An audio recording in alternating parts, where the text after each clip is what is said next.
Écoutez, cette réforme, c'est le Premier ministre conservateur John Major qui l'a entreprise il y a une vingtaine d'années. C'est l'une des premières réformes du rail en Europe et aussi l'une des plus radicales. Alors après différents revirements, une partie du rail a même été renationalisée au bout de quelques années. Finalement, les Anglais ont commencé à avoir un certain recul. Le nombre de voyageurs a considérablement augmenté, mais les usagers anglais ont parfois un petit peu de mal à en comprendre les avantages. C'est ce que vous allez voir dans ce reportage réalisé avec Élise Derbaumet et Anto Filippi. L'une des gares du centre de Londres, en pleine heure de pointe. Des milliers de passagers compressés qui tentent d'accéder au wagon. Ici, cet homme manque de se blesser. Et dans les rames, impossible d'espérer une place assise. Certains mécontents composent même des chansons pour dénoncer le mauvais fonctionnement des trains anglais.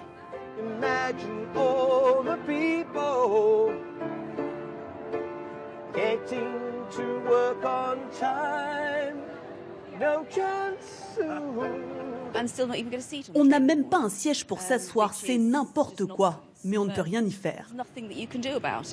Sur certains trajets, le service est vraiment mauvais, surtout dans le sud du pays. Et selon certains Anglais, ces dysfonctionnements ne cessent d'augmenter depuis une vingtaine d'années. En 1994, le gouvernement décide de privatiser British Rail, l'équivalent de la SNCF. La promesse d'un service plus efficace et moins coûteux. Aujourd'hui, voici comment est organisé le rail anglais. 25 compagnies privées qui se partagent l'exploitation des lignes et une entreprise publique qui a conservé la gestion des infrastructures. La concurrence a-t-elle fait baisser les prix? Cet habitant de la périphérie de Londres utilise le train tous les jours pour aller travailler. C'est vraiment énorme à Londres. Ça me coûte 230 livres, ce qui fait en gros 250 € par mois. Ça représente un peu moins de 10% de mon salaire. En moyenne, les Anglais déboursent 6 fois plus que les Français pour leur transport. Le train anglais est le deuxième plus cher d'Europe, après la Suisse. Mais selon certains spécialistes, il y a un avantage à la concurrence entre les compagnies.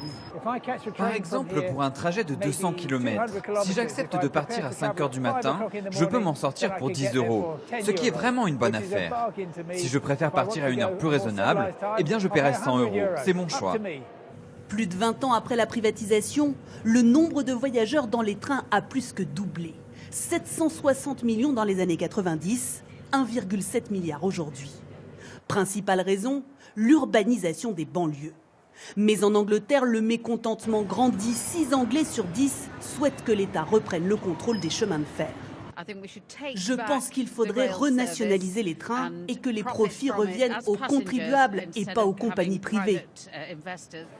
En Angleterre, si cette privatisation a quand même permis au pays de réaliser des économies, l'État assume aujourd'hui la dette de la société gestionnaire du réseau.